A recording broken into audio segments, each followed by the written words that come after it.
AI যখন তখন আসলে বেসিক্যালি তারা বলছে যে কিছু লোকের জব চলে যাবে। সো এই কথাটার সাথে আসলে আপনি কতটুকু একমত?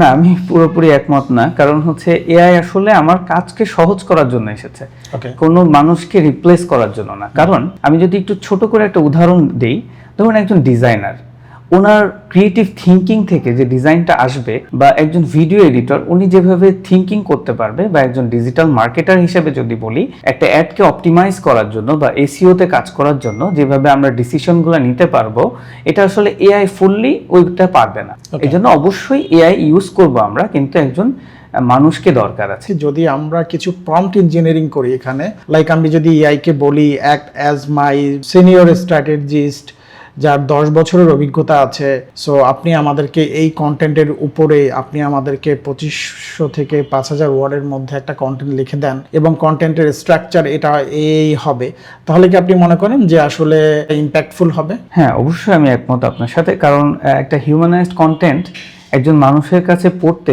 অনেক সহজ হয়, বোধগম্য থাকে। কিন্তু যখন কম্পিউটার জেনারেটেড বা এআই জেনারেটেড যে কন্টেন্টগুলো, এগুলো একটু ভাষাগুলো কঠিন থাকে, যার কারণে একজন ইউজারের জন্য ওটা খুব বেশি ইউজার ফ্রেন্ডলি থাকে না।